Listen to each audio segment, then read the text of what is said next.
What issues should be the priority of Parliament this session? Oh, that's a good question. I think the upcoming issues that I would like to see is inclusivity with gender and with fluidity and accepting people for who they are and not putting restrictions on that anymore, because it's quite disgusting, especially seeing what's happening in the school systems. Well, probably the mortgage crisis there with the tripling of the cost of owning a house. So probably deal with the housing crisis for sure. Inflation and carbon tax. Well, inflation is just getting so hard to keep up with the bills. Carbon tax, I think, is just silly and erroneous and all that stuff. But yeah, but inflation is probably the big one because you're really seeing it in everything that you do. Well, I think our relationships with Indigenous peoples in Canada would be, one of the top priorities, as well as just the, plight of all sorts of folks with vulnerable. Our vulnerable populations are really suffering under the weight of increased costs and in our economy, and how we're looking after those folks should really be addressed in our House of Commons. Climate change, absolutely. The whole city is full of smoke, so definitely climate change. And then after that, the homeless crisis. Getting our country back on track.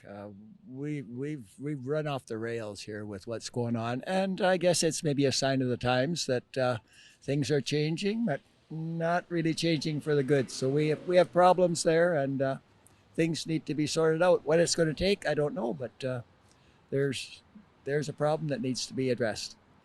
Everything's so expensive. How about, maybe looking after some homeless people, looking after the working people, looking after their own people? I think the federal government should put more money into infrastructure and community and reserve and support more capacity building with economic development. And yeah, I think the federal government should be focusing more on the Indigenous jurisdiction and giving them governance powers and really reshaping the relationship between the nations and removing the hierarchical or parent type approach and really trying to collaborate and work with the communities on where they're at and where they're trying to go. I think it's really important to ensure that they're giving the chance to grow and develop as a unique nation and not just following the government's lead. The homelessness and drug abuse, housing for low income, my opinion. They gotta look at, of course, the housing situation is a big deal. And food prices are getting bad as well. I don't drive a car, but also the gas is going up. The government of Canada needs to continue to help young people and provide affordable housing for people who are kind of finishing university and starting careers.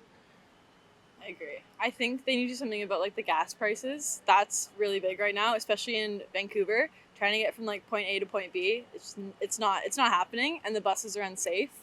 I think the economy is certainly one of them. Life is getting more and more expensive, and if you have enough money, then that's not a problem. But there's quite a few people that are struggling, and I think that certainly should be a topic for the next election. Yeah, definitely health issues. Number one priority.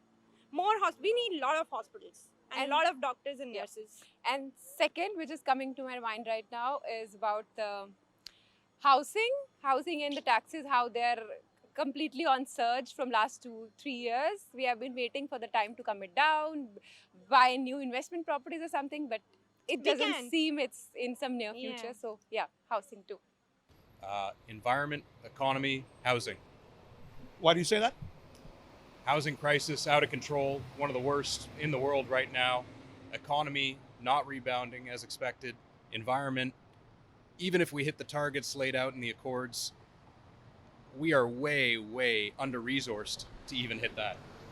Do I have to pick just one? I mean, whatever.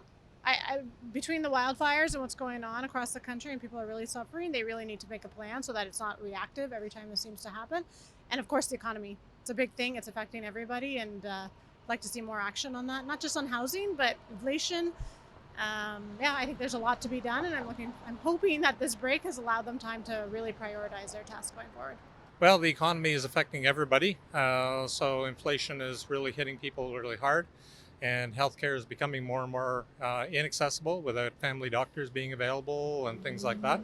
So those are my big issues. The mental health shortage, the psychologist shortage, as well as the environment currently. Why are those things important to you?